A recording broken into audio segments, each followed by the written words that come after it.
Have you heard about genetically modified organisms other than man, specifically the mosquito insect? Genetic engineered organisms are not something that we can control.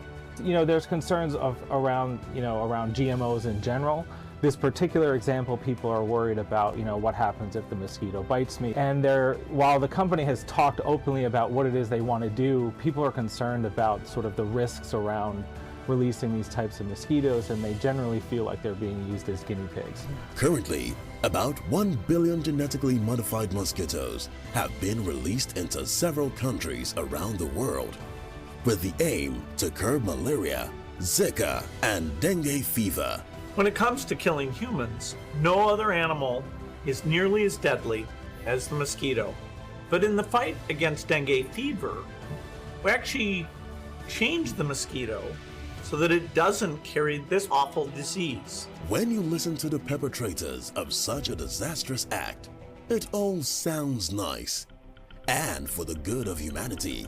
But as the man of God Pastor Chris always tells us, you need to ask yourself the pertinent question: who or what is behind this idea? Oxitec, a UK-based biotechnology company, who is responsible for the release of over 1 billion genetically engineered mosquitoes all around the world,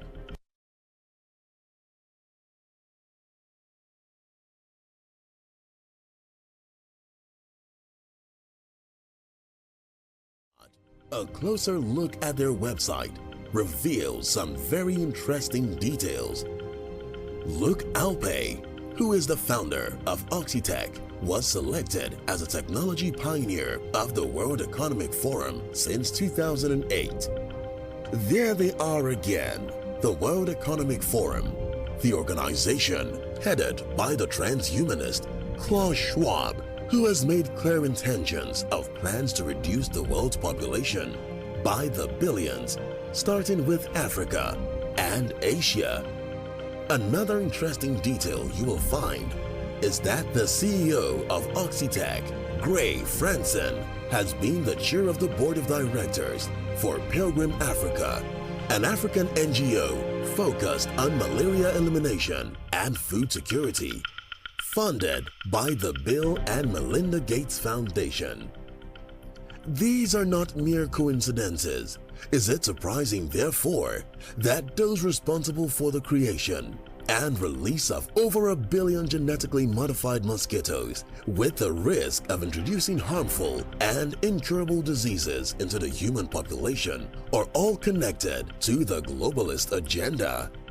I told you about the genetically modified mosquitoes the other day, and these mosquitoes will be enabled to transmit viruses, deadly diseases.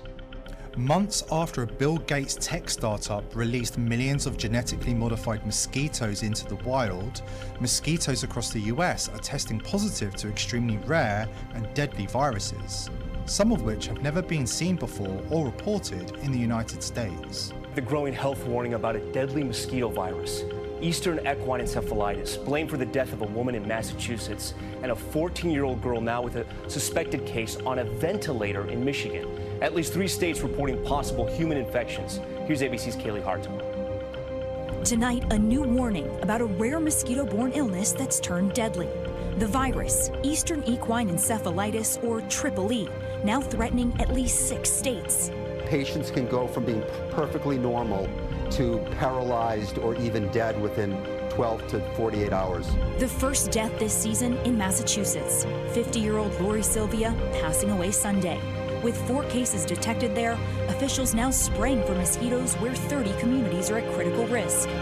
In Michigan, 3 more cases, including 14-year-old Savannah DeHart, who's now on a ventilator and feeding tube. Her brain is trying to heal itself, and she can't do anything until that happens. Health officials are also monitoring Connecticut, Delaware, and Florida tonight, where the virus has been found in mosquitoes and animals. Nearly 30% of people with encephalitis from EEE will die, while many others are left with permanent neurological damage. It can be very devastating on quality of life. The vast majority of cases produce no symptoms, some only mild flu-like symptoms, but there is no vaccine or cure for the virus.